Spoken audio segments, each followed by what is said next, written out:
स्वागत है आप सभी का ज्ञानस्थली विद्यापीठ परिवार में। और आप सभी का बहुत बहुत धन्यवाद। एक से शुरू किया गया सफर आज 400 तक पहुंच गया है और 400 से भी अधिक सदस्य हमारे ज्ञानस्थली विद्यापीठ में हो चुके हैं और अब हमारी ज्ञानस्थली विद्यापीठ पूरा एक परिवार बन चुकी है और आगे भी ये कारवां लगातार चलता रहेगा। तो एक बार फिर से आप सभी का स्वागत है ज्ञानस्थली विद्यापीठ परिवार में। और आज मैं कक्षा 10वीं के बच्चों के लिए लेकर आया हूं चैप्टर 10 व्रत, जो कि 5 मार्क्स का एग्जाम में आने वाला है और 3 मार्क्स का एक क्वेश्चन रहेगा और 2 ऑब्जेक्टिव रहेंगे। तो आइए स्टार्ट करते हैं हम आज का टॉपिक व्रत। देखिए, सबसे पहले हम बात करते हैं कि आखिरकार व्रत होता क्या है। व्रत किसे कहते हैं? व्रत किसे कहते हैं?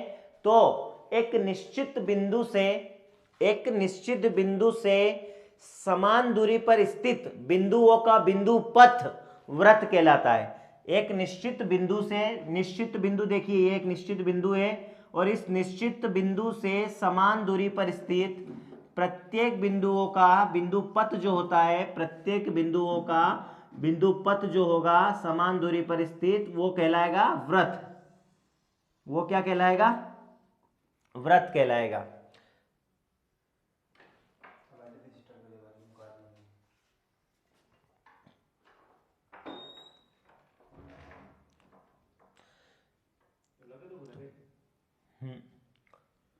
तो व्रत किसे कहते हैं? तो कि एक निश्चित बिंदु से समान दूरी पर स्थित बिंदुओं का बिंदु पथ जो होता है व्रत कहलाता है। ठीक है, डेफिनेशन याद रखें आप सभी कि एक निश्चित बिंदु से समान दूरी पर स्थित एक निश्चित बिंदु से समान दूरी पर स्थित व्रत का एक निश्चित बिंदु से समान दूरी पर स्थित बिंदुओं का बिंदु पथ व्रत कहलाता है। क्या कहलाता है? व्रत कहलाता है। ठीक है, व्रत की डेफिनेशन, जैसे कि मान लो ये एक बिंदु है, आपने इस पर एक प्रकार की नोक रखी और इसके आसपास 3 सेंटीमीटर ऐसे व्रत किसे बनाते पता ही है ना आपको, एक आपने व्रत बना दिया। ठीक है, इस प्रकार से। तो इसका जो प्रत्येक बिंदु होगा ना इस व्रत का प्रत्येक बिंदु इस निश्चित बिंदु से समान दूरी पर होगा। ये भी समान दूरी रहेगी, ये भी समान दूरी, ये भी समान दूरी और ये भी समान दूरी। तो इस प्रकार की जो आकृति होती है वो व्रत कहलाती है। इसके बाद बात आती है कि व्रत का केंद्र किसे कहते हैं। व्रत का केंद्र अर्थात व्रत का प्रत्येक बिंदु जिस निश्चित बिंदु से समान दूरी पर स्थित है उस निश्चित बिंदु को व्रत कहते हैं। मतलब ये जो निश्चित बिंदु ये क्या कहलाता है? व्रत का केंद्र कहलाता है। डेफिनेशन अगर आप लिखेंगे कि व्रत का केंद्र किसे कहते हैं तो देखना ध्यान से, व्रत के केंद्र की बात करते हैं हम, व्रत के केंद्र की हम बात करते हैं। तो व्रत का प्रत्येक बिंदु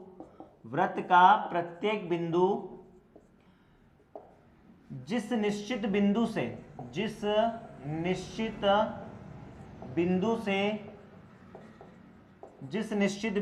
समान दूरी पर स्थित होता है, उस निश्चित बिंदु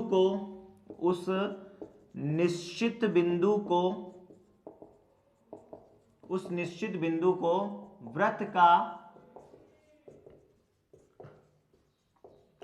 केंद्र कहते हैं। उस निश्चित बिंदु को व्रत का केंद्र कहते हैं। याद रहे, व्रत एक निश्चित बिंदु से समान दूरी पर स्थित बिंदुओं का बिंदु पथ व्रत कहलाता है। मान लो ये व्रत है, जो व्रत के केंद्र से समान दूरी पर स्थित बिंदु है, ये सब समान दूरी पर स्थित एक बिंदु पथ है। ये जो कहलाएगा, क्या कहलाएगा? व्रत कहलाएगा। और व्रत का केंद्र कौन सा होता है? जो निश्चित बिंदु है, अर्थात व्रत का प्रत्येक बिंदु जिस निश्चित बिंदु से समान दूरी पर स्थित है वो व्रत का केंद्र कहलाता है। तो ये आपके व्रत का केंद्र है। इसके बाद आती है बात कि व्रत की त्रिज्या किसे कहते हैं। व्रत की त्रिज्या किसे कहते हैं? तो व्रत की त्रिज्या देखो बेटा, व्रत की त्रिज्या तो व्रत के केंद्र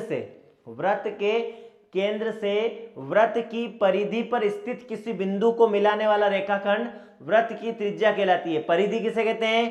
परिधि, परिमाप अर्थात बाउंड्री, जो आपका सर्कल बना हुआ है, ये जो सर्कल आपका बना हुआ है, इसकी जो बाउंड्री है, अर्थात ये जो बाउंड्री है जिस पर प्रत्येक बिंदु स्थित है, वो जो बाउंड्री है वो परिधि कहलाती है। वृत्त की त्रिज्या किसे कहते हैं? तो कि वृत्त के केंद्र से वृत्त की परिधि पर स्थित वृत्त की परिधि पर स्थित किसी बिंदु को मिलाने वाला रेखाखंड वृत्त की त्रिज्या कहलाता है। मतलब अर्थात ये वृत्त के केंद्र और वृत्त की परिधि को मिलाने वाला जो रेखाखंड है, ये इसकी त्रिज्या है। क्या है ये इसकी त्रिज्या है। तो वृत्त की त्रिज्या की डेफिनेशन अगर आप लिखोगे तो कि वृत्त के केंद्र को वृत्त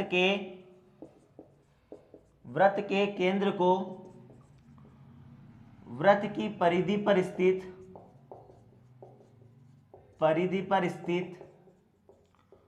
वृत्त की परिधि पर स्थित किसी वृत्त के केंद्र को वृत्त की परिधि पर स्थित किसी बिंदु से मिलाने वाला रेखाखंड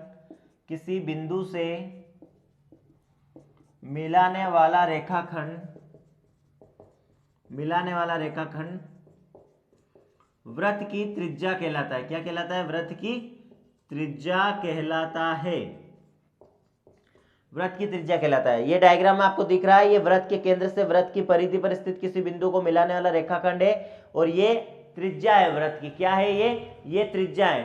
अब एक वृत्त में कितनी त्रिज्याएं होती हैं? ठीक है, तो एक वृत्त की त्रिज्या की माप तो एक ही होती है, लेकिन एक वृत्त के अंदर जो रेखाखंड वृत्त के अनंत त्रिज्या हो सकती है। जैसे मान लो ये एक वृत्त के केंद्र से मैंने यहाँ परिधि पर एक बिंदु मिलाया, तो ये भी वृत्त की त्रिज्या ही होगी, माप समान होगी। ठीक है, ये भी वृत्त की त्रिज्या ही होगी, ये भी वृत्त की त्रिज्या ही होगी, ये भी वृत्त की त्रिज्या ही होगी। अर्थात एक वृत्त के अंदर अनंत त्रिज्याएं हो सकती है। ठीक है, इसके बाद वृत्त की त्रिज्या के बाद बात करते हैं हम वृत्त की जीवा पर हम बात करेंगे कि वृत्त की जीवा किसे कहते हैं। तो वृत्त की परिधि पर स्थित किन्हीं दो बिंदुओं को मिलाने वाला रेखाखंड वृत्त की जीवा कहलाता है। वृत्त की परिधि पर स्थित दो बिंदुओं को मिलाने वाला रेखाखंड वृत्त की जीवा कहलाता है। ठीक है, देखो ध्यान से देखना। मान लो ये जो है आपका वृत्त है और इस वृत्त पर दो बिंदु है। मान लो एक तो ये ए है, ये यहाँ पर बी है। इन दोनों को जो मिलाने वाला रेखाखंड है ये वृत्त की जीवा कहलाएगा। क्या कहलाएगा?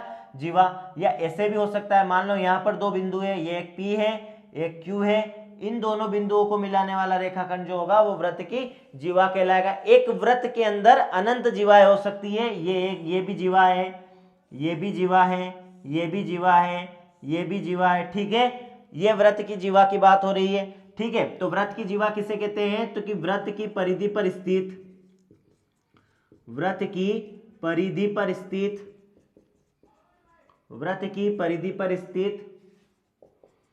दो बिंदुओं को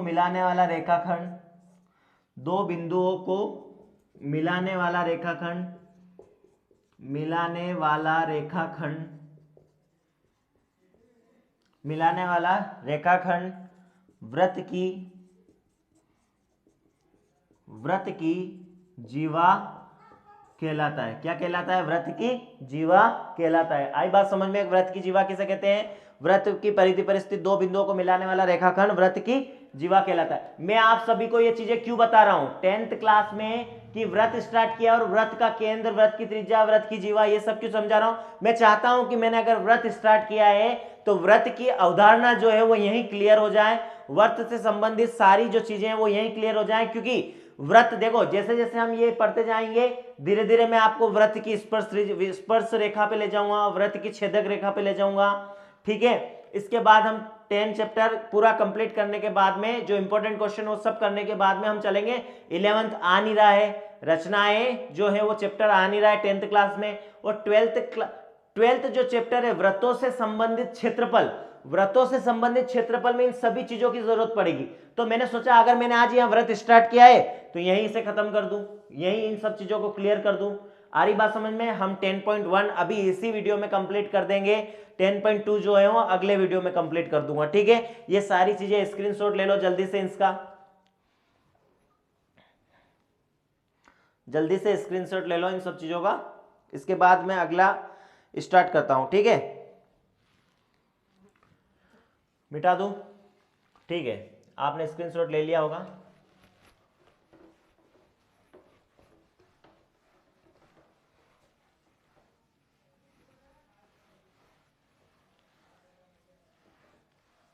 अब देखो, ये तो बात हुई व्रत की जीवा की। व्रत का व्यास किसे कहते हैं? व्रत का व्यास किसे कहते हैं?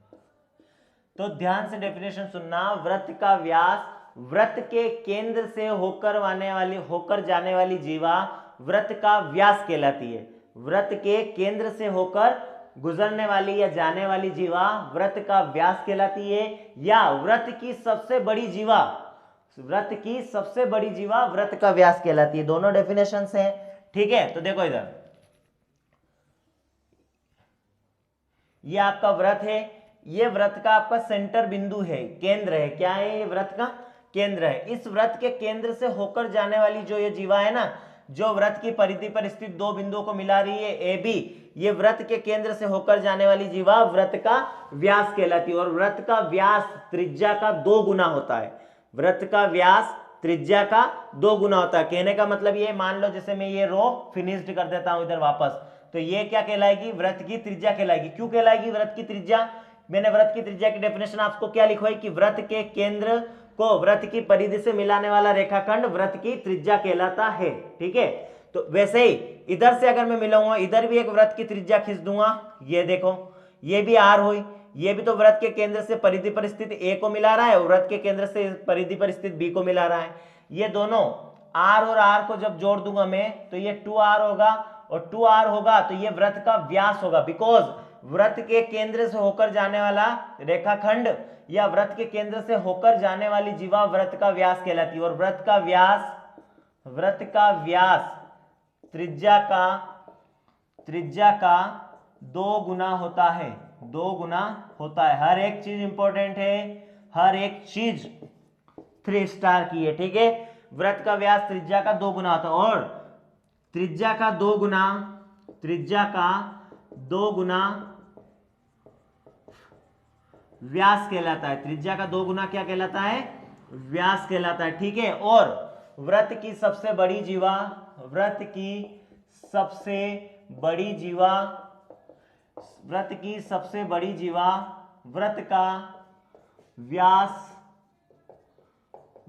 व्यास कहलाती है, व्रत का व्यास कहलाती है। बिकॉज देखो, व्रत की सबसे बड़ी जीवा क्यों बोल रहा हूं? क्योंकि देखो, यहां से अगर आप ऊपर जाओगे ना, तो ये जीवा की लंबाई छोटी होती जाएगी, ये इससे भी छोटी है, फिर ये इससे भी छोटी है, ये इससे भी छोटी है, ये इससे भी छोटी, इससे भी छोटी। ये सब जीवाएं हैं जो मैंने ऊपर डाली है ना, ये सब ऐसे ही सेम टू सेम नीचे भी ये ऐसे। लेकिन जो सेंटर में जीवा आएगी वो व्रत की सबसे बड़ी जीवा होगी, और जो सेंटर में व्रत की सबसे बड़ी जीवा है वही आपके व्रत का व्यास है। Understand? I think you better understand. Okay, आगे बढ़ते हैं। व्रत की सबसे बड़ी जीवा व्रत का व्यास कहलाती है। सेकेंड डेफिनेशन कि व्रत के केंद्र से होकर जाने वाली जीवा व्रत के केंद्र से होकर जाने वाली जीवा व्रत का व्यास कहलाती है, ठीक है। व्रत का व्यास कहलाती है। ये भी समझ में आ रही होगी बात, ठीक है। ये सब ऑब्जेक्टिव की लाइनें हैं, ये ऑब्जेक्टिव पर्पस से हर एक बिंदु बहुत ही महत्वपूर्ण है। 2 ऑब्जेक्टिव हैं, इग्नोर ना करें, ठीक है। और हर एक चीज, जब तक ये चीजें समझ में नहीं आएगी तब तक आपको व्रत जो है चैप्टर समझ में नहीं आने वाला है, ठीक है। इस बात का आप ध्यान रखें। व्रत का व्यास आप सभी को क्लियर है, दिमाग में खोपड़ी में बैठ गया ना, व्रत का व्यास किसे कहते हैं। अब हम बात करेंगे व्रत की प्रतिच्छेदी रेखा या छेदक रेखा और व्रत की स्पर्श रेखा, ठीक है। तो देखो, आओ बात करते हैं। इसका स्क्रीनशॉट ले लो जल्दी से, ये भी स्क्रीनशॉट ले लो आप जल्दी से, ठीक है। ले लिया होगा स्क्रीनशॉट, है ना।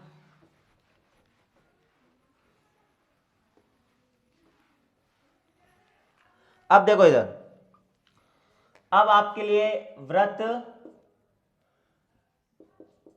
की छेदक रेखा या प्रतिच्छेदी रेखा, व्रत की छेदक रेखा या प्रतिच्छेदी रेखा, ठीक है। तो देखो वृत्त की छेदक रेखा या प्रतिच्छेदी रेखा क्या होती है? मान लो जैसे मैंने एक वृत्त बनाया, ये एक वृत्त बनाया और इस वृत्त के अंदर मैंने एक इस प्रकार से रेखाखंड डाल दिया, ये तो ये वृत्त को दो बिंदुओं पर प्रतिच्छेद कर रही है, छेद रही है ना, छेद रही है, ए पर भी छेद कर रही है ये और बी पर भी छेद कर रही है। तो ये रेखाखंड, ये जो रेखा है ना वृत्त की, जो वृत्त को दो बिंदुओं पर छेद प्रतिच्छेद कर रही है या छेद कर रही है, ये वृत्त की छेदक रेखा कहलाती है। क्या कहलाती है? अगर पूछ ले कि वृत्त की छेदक रेखा किसे कहते हैं, तो कि वृत्त के अंदर डाली गई कोई ऐसी रेखा या वृत्त के अंदर खींची गई कोई ऐसी रेखा जो वृत्त को दो बिंदुओं पर प्रतिच्छेद करती है या छेद करती है, तो उसे हम छेदक रेखा कहते हैं। उसे क्या कहते हैं? छेदक रेखा कहते हैं। आई बात समझ में कि वृत्त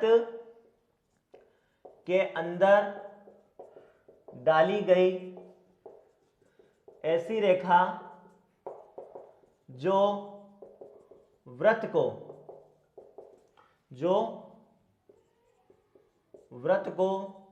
दो बिंदुओं पर, जो वृत्त को दो बिंदुओं पर प्रतिच्छेद करती है, जो वृत्त को दो बिंदुओं पर प्रतिच्छेद करती है, वृत्त की छेदक रेखा कहलाती है। वृत्त की छेदक रेखा, वृत्त की छेदक रेखा कहलाती है। अंडरस्टैंड? वृत्त की छेदक रेखा किसे कहते हैं? ये जो ये भी एक रेखाखंड डाला गया है और रेखाखंड नहीं, रेखा ही डाली गई है और इसे जो दो बिंदुओं पर जो ये प्रतिच्छेद कर रही है वृत्त को, तो इसे वृत्त की छेदक रेखा कहते हैं। हम क्या कहते हैं? वृत्त की छेदक रेखा। ठीक है, अब बात करते हैं वृत्त की स्पर्श रेखा। ये इंपॉर्टेंट है ना, वृत्त की स्पर्श रेखा। एक वृत्त के अंदर अनंत छेदक रेखाएं हो सकती है ना, देखो ये ऐसे है ना, ऐसे, फिर मैं यहाँ पे भी डाल सकता हूँ, ये दो बिंदुओं पर प्रतिच्छेद करनी चाहिए, अनंत छेदक रेखा हो सकती है। वृत्त की स्पर्श रेखा, वृत्त की स्पर्श रेखा ऐसी रेखा है जो वृत्त को केवल और केवल एक बिंदु पर स्पर्श करे या वृत्त के किसी एक बिंदु को प्रतिच्छेद करे, वृत्त के किसी एक बिंदु को प्रतिच्छेद करे। तो देखो इधर मान लो ये वृत्त है, क्या है ये? ठीक है, मतलब पूरा सही से नहीं बन रहा है तो आप ये नहीं कि कमेंट बॉक्स में कमेंट कर रहे हैं सर आपने वृत्त ऐसा बना दिया। बेटा आप प्रकार से बनाओगे, मैं आज से बना रहा हूं। ओके, इधर देखो वृत्त की, जो वृत्त की स्पर्श रेखा है, तो हम बात कर रहे हैं वृत्त की स्पर्श रेखा पर कि वृत्त की स्पर्श रेखा हम किसे कहते हैं। तो देखो वृत्त की स्पर्श रेखा, वृत्त की वह रेखा होती है जो वृत्त को किसी एक बिंदु पर प्रतिच्छेद करती है या स्पर्श करती है। तो देखो मान लो मैंने जैसे कि यहां से एक वृत्त, ये तो ये इस वृत्त की स्पर्श रेखा कहलाएगी क्योंकि ये केवल वृत्त को एक ही बिंदु पर स्पर्श कर रही है, वृत्त को केवल एक ही बिंदु पर प्रतिच्छेद कर रही है। ये वृत्त की स्पर्श रेखा होगी, ये वृत्त की स्पर्श रेखा होगी, ये वृत्त की स्पर्श रेखा होगी, ये वृत्त की स्पर्श रेखा होगी। और तो वृत्त की स्पर्श रेखा की डेफिनेशन ध्यान से कि वृत्त की स्पर्श रेखा, वृत्त की स्पर्श रेखा वह रेखा है जो वृत्त को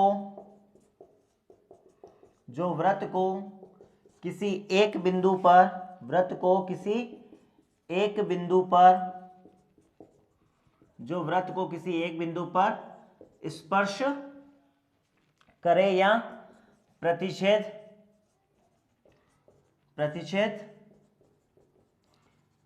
करती हो। यह वृत्त की स्पर्श रेखा की डेफिनेशन है कि वृत्त की स्पर्श रेखा वह रेखा है जो वृत्त को किसी एक बिंदु पर स्पर्श करे या प्रतिच्छेद करे। ठीक है, तो मैंने आपको वृत्त की स्पर्श रेखा के बारे में बता दिया है। मान लो ये वृत्त है आपका, ये वृत्त है, तो ये जो वृत्त को केवल एक बिंदु पर स्पर्श करते हुए एक रेखाखंड जाएगा इस प्रकार से। ठीक है, तो ये वृत्त की स्पर्श रेखा कहलाएगी। क्या कहलाएगी? ये वृत्त की स्पर्श रेखा कहलाएगी। ठीक है, और एक वृत्त में दो समांतर स्पर्श रेखाएं हो सकती है, ये मैंने डाली है। देखो इधर एक वृत्त बनाता हूं मैं, एक वृत्त बना रहा हूं मैं। वृत्त बनाने से पहले स्क्रीनशॉट ले लो इसका भी, वृत्त की स्पर्श रेखा का स्क्रीनशॉट ले लो जल्दी से। स्क्रीनशॉट लिया? ठीक है, देखो इधर कि एक वृत्त में कितनी समांतर स्पर्श रेखाएं हो सकती है।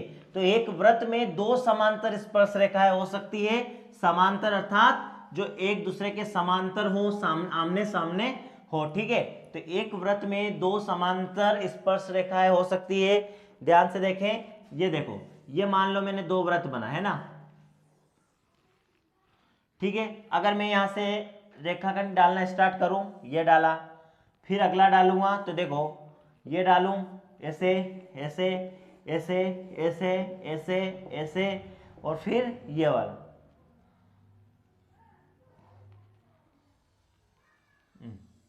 तो आप देखेंगे कि इसमें स्पर्श रेखा तो केवल दो ही है, एक तो ये पी क्यू और एक ये ए और बी, यही दो समांतर, यही दो स्पर्श रेखाएं, बाकी अन्य तो छेदक रेखाएं, बाकी अन्य क्या है, छेदक रेखाएं। तो मैंने समांतर रेखाएं जब इस वृत्त के अंदर डाली तो मुझे केवल और केवल दो समांतर स्पर्श रेखाएं प्राप्त हुई है, ठीक है। उसी प्रकार अगर मैं इन रेखाओं को इस तरह से खींचूं, ये डाली, ये फिर ये फिर ये फिर ये, तो भी मुझे वृत्त की केवल दो स्पर्श रेखाएं प्राप्त होगी, समांतर दो स्पर्श रेखाएं प्राप्त होगी, एक तो ये ए बी और पी क्यू।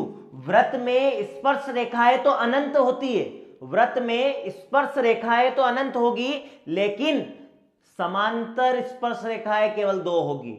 याद रखना, समांतर स्पर्श रेखाएं केवल दो होगी, लेकिन समान स्पर्श रेखाएं अनंत हो सकती है, ठीक है। ये स्पर्श रेखा, ये स्पर्श रेखा, ये स्पर्श रेखा, ठीक है, ये स्पर्श रेखा, और वृत्त के एक बिंदु से केवल एक स्पर्श रेखा खींची जा सकती है, वृत्त के एक बिंदु से केवल एक स्पर्श रेखा खींची जा सकती है। इस बात का भी ध्यान रखें आप लोग, वृत्त के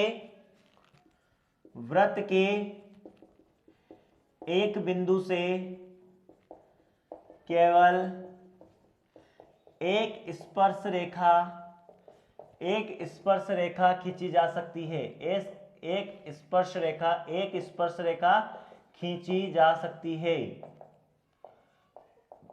ऑब्जेक्टिव की लाइन है, वेरी इंपॉर्टेंट ऑब्जेक्टिव की लाइन है कि वृत्त के एक बिंदु से केवल एक स्पर्श रेखा खींची जा सकती है, और एक वृत्त के अंदर, एक वृत्त में दो समांतर स्पर्श रेखाएं होती है, दो समांतर स्पर्श रेखाएं होती है, दो समांतर स्पर्श रेखाएं होती है, ठीक है। ये ऑब्जेक्टिव की लाइन है, ये भी दो समांतर स्पर्श रेखा होती है, ठीक है, समझ में आया होगा। अब हम स्टार्ट करेंगे 10.1, अब हम स्टार्ट करेंगे आपकी प्रश्नावली 10.1।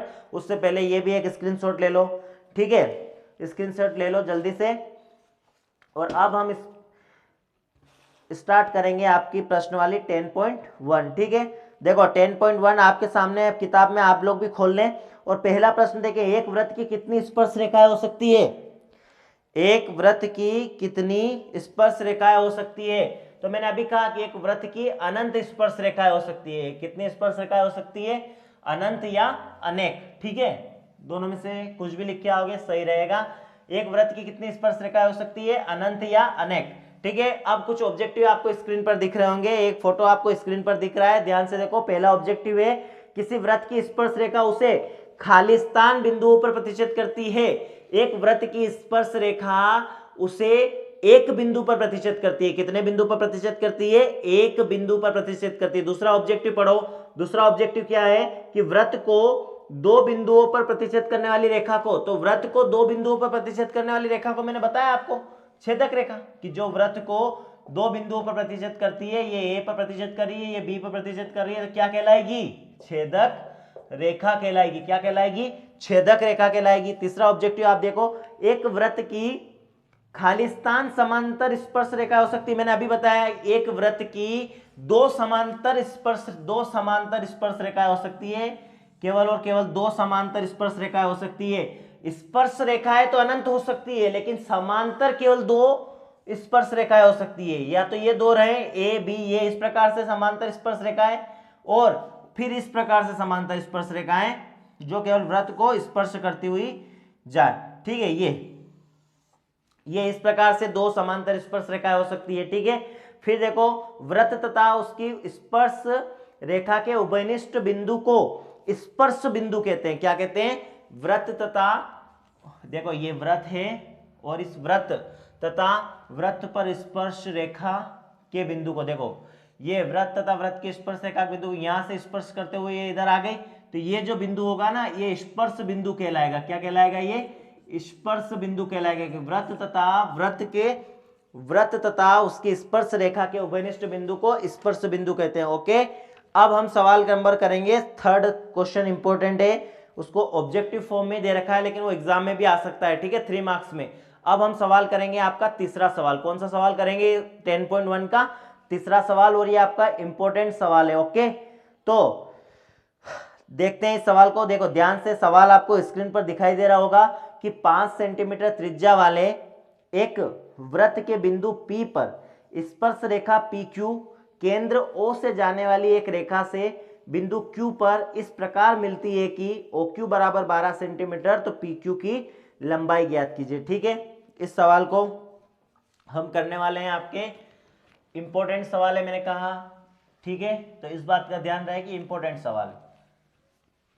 सबसे पहले हम इस सवाल में लिखेंगे कि दिया है, तो दिया क्या है कि 5 सेंटीमीटर त्रिज्या वाले वृत्त के बिंदु P पर, ठीक है, सबसे पहले हम लिखेंगे दिया है, क्या लिखेंगे, दिया है एक वृत्त की त्रिज्या, एक वृत्त की त्रिज्या r बराबर 5 सेंटीमीटर, एक वृत्त की त्रिज्या r बराबर 5 सेंटीमीटर और बिंदु P, ठीक है। तो यहां पर एक डायग्राम बनाएंगे, सबसे पहले हम देखो इधर, ये एक वृत्त बनाना है आपको, ऐसे त्रिज्या आप 5 सेंटीमीटर, लेकिन आप 2.5 सेंटीमीटर त्रिज्या लेकर ही वृत्त बनाए और उसे आप माने कि वो 5 सेंटीमीटर त्रिज्या का वृत्त है, ठीक है। उसके बाद वृत्त के बिंदु P पर स्पर्श रेखा PQ केंद्र, ठीक है, वृत्त के बिंदु Q पर, मान लो जैसे कि वृत्त का बिंदु P है और इस बिंदु P पर स्पर्श रेखा PQ, तो देखो ये एक Q बिंदु है यहाँ पर, ठीक है, और ये PQ आपकी वृत्त पर स्पर्श रेखा है और ये वृत्त का केंद्र O है, आपके वृत्त का केंद्र क्या है, ये O है। फिर अगर आप प्रश्न को ध्यान से पढ़ रहे होंगे तो उसमें है कि बिंदु P पर स्पर्श रेखा PQ केंद्र O से जाने वाली एक रेखा से बिंदु Q पर इस प्रकार मिलती है कि OQ बराबर 12 सेंटीमीटर, ठीक है, स्पर्श रेखा PQ है। ध्यान से प्रश्न को पढ़ेंगे आप सभी, जैसा जैसा मैं पढ़ रहा हूं आपके सामने अगर बुक है और स्क्रीन पर आपको प्रश्न दिखाई दे रहा है कि 5 सेंटीमीटर त्रिज्या वाले एक वृत्त के बिंदु P पर, ठीक है, तो एक वृत्त के बिंदु पे P पर, मैं अपनों ने P नाम दे दिया, P पर स्पर्श रेखा PQ, तो स्पर्श रेखा PQ भी डाल दिया, आप ध्यान से देख रहे होंगे, और केंद्र O से जाने वाली एक रेखा से, केंद्र O से जाने वाली एक रेखा से बिंदु Q इस प्रकार मिलती है कि OQ बराबर 12 सेंटीमीटर, OQ बराबर 12 सेंटीमीटर। तो देखो ये, इसको थोड़ा सा हम आगे बढ़ा देंगे, तो ये आपका OQ जो है 12 सेंटीमीटर हो गया है, और ये जो है आपकी वृत्त की, ये वृत्त की त्रिज्या है, ये वृत्त की, अब मैंने आपको वृत्त की त्रिज्या क्यों समझाई, तो अब आपको संपट पड़ेगी कि वृत्त की त्रिज्या में जो आपको ये बताना कि वृत्त की त्रिज्या क्या होती है, ये क्यों जरूरी था। वृत्त के केंद्र को वृत्त की परिधि से मिलाने वाला रेखाखंड क्या कहलाता है, वृत्त की त्रिज्या। तो ये जो लंबाई होगी ना OP की, ये वृत्त की त्रिज्या के बराबर होगी, और वृत्त की त्रिज्या क्या है, 5 सेंटीमीटर। आ रही बात समझ में। और एक लाइन और यहां पर ध्यान से सुने कि वृत्त के केंद्र से परिधि पर डाला गया लंब, परिधि पर डाला गया लंब होता है, क्या होता है, वृत्त के केंद्र से परिधि पर डाला गया रेखाखंड वृत्त की परिधि पर लंब होता है, और अगर लंब होता है तो कितने डिग्री का कोण बनाएगा, 19 डिग्री का। मतलब ये जो कोण बन रहा है यहाँ पर 19 डिग्री का कोण बन रहा है, समकोण बन रहा है, क्या बन रहा है, ये समकोण बन रहा है। क्वेश्चन आपको समझ में आया होगा कि एक वृत्त की त्रिज्या 5 सेंटीमीटर है और उस पर एक बिंदु स्पर्श बिंदु P है, वृत्त का एक बिंदु P है जिस पर स्पर्श रेखा PQ है और OQ की लंबाई दे रखी है आपको, केंद्र से होने वाले एक रेखाखंड को OQ इस प्रकार मिलता है कि OQ बराबर 12 सेंटीमीटर। तो हमने ये तो डायग्राम से बनाया और OP को मिला दिया। OP को क्यों मिला दिया, क्योंकि OP जो है वो वृत्त की त्रिज्या है, वृत्त के केंद्र को वृत्त की परिधि पर स्थित किसी बिंदु को मिलाने वाला रेखाखंड वृत्त की त्रिज्या कहलाता है। ये डायग्राम एग्जाम में भी बनाना है ऐसा, ठीक है। और आपको ज्ञात क्या करना है इसमें, PQ की लंबाई, मतलब आपको इस स्पर्श रेखा की लंबाई ज्ञात करनी, क्या ज्ञात करनी है, स्पर्श रेखा की लंबाई ज्ञात। सबसे पहले दिया है वृत्त की त्रिज्या r बराबर 5 सेंटीमीटर और वृत्त की स्पर्श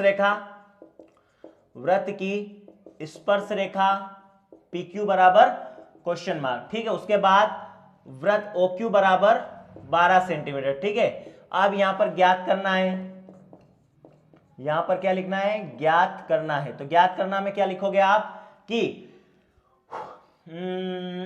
वृत्त की स्पर्श रेखा की लंबाई, वृत्त की स्पर्श रेखा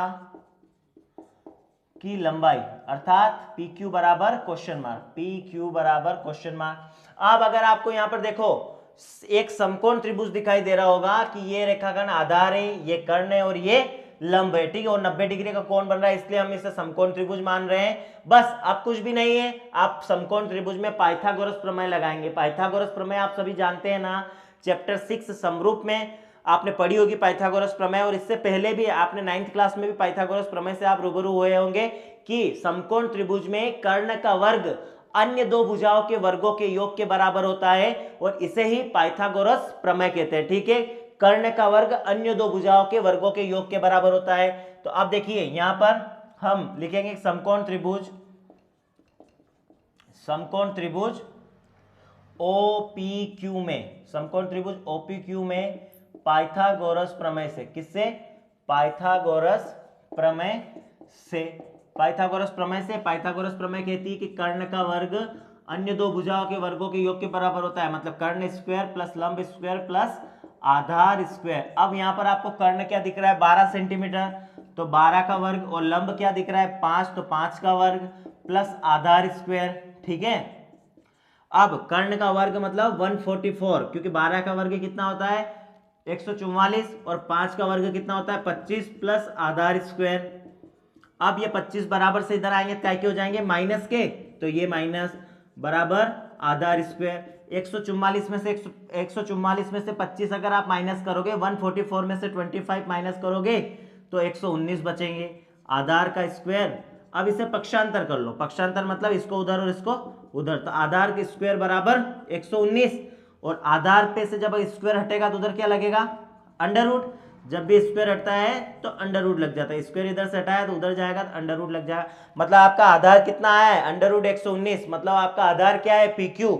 मतलब PQ का मान क्या हो गया है आपका, कि आधार PQ बराबर अंडर रूट 119। अतः वृत्त की स्पर्श रेखा, वृत्त की स्पर्श रेखा PQ बराबर अंडर रूट 119 सेंटीमीटर आंसर। देखो ये आपका इसमें ऑप्शन भी होगा, कौन सा ऑप्शन है उसमें, डी वाला ऑप्शन सही है, ठीक है। और ये इंपॉर्टेंट क्वेश्चन है 3 मार्क्स के लिए, ठीक है। इस प्रश्नावली में से ये 10.1 में से जो मैंने ऑब्जेक्टिव कराया और ये जो एक क्वेश्चन करवाया यही करना है। अब अगले लेक्चर में इस टॉपिक से, इस चैप्टर से छपने वाली प्रमेय, बहुत ही इंपॉर्टेंट प्रमेय है, छपने वाली प्रमेय हम अगले लेक्चर में करेंगे। इसको आप सिर्फ और सिर्फ 6 क्वेश्चन है, 6 क्वेश्चन में से एक क्वेश्चन आपके एग्जाम में टपकेगा ही टपकेगा, छाप के रखना बस 6 क्वेश्चन। और ये ऑब्जेक्टिव जो मैंने आज जितनी भी बातें आपको बताई है ना इस लेक्चर में, वो सारी चीजें अगर आप कंप्लीट कर लेते हैं तो आपके 2 ऑब्जेक्टिव भी बाहर नहीं जाएंगे और आपका एक भी क्वेश्चन बाहर नहीं जाएगा। वो जब अगले लेक्चर में जो मैं आपको 5 सवाल करवाने वाला हूं, जब आप वो अटेंड कर लेंगे, ठीक है, तो आपके 5 मार्क्स जो है पूरी तरीके से इस चैप्टर के कंप्लीट होंगे। अगली जो प्रमेय रहेगी वो मोस्ट इंपोर्टेंट रहेगी कि किसी वृत्त के किसी बाह्य बिंदु से खींची गई 2 स्पर्श रेखाएं आपस में बराबर होती है, सिद्ध कीजिए कि वृत्त के किसी बाह्य बिंदु से खींची गई 2 स्पर्श रेखाएं आपस में बराबर होती है। ये प्रमेय मैं आपको करवाने वाला हूं अगले लेक्चर में, और ये मोस्ट इंपोर्टेंट प्रमेय है, इस बात का आप ध्यान रखना इस चैप्टर के लिए, ठीक है। तो उम्मीद है मुझे 10वीं क्लास के बच्चों के लिए जो आज ये चैप्टर था वृत्त, आपको पसंद आया होगा। और अगर आप लोगों को ये वीडियो और ये लेक्चर पसंद आया हो तो आप इस चैनल को लाइक, शेयर एंड सब्सक्राइब जरूर करें, ठीक है। Thank you so much.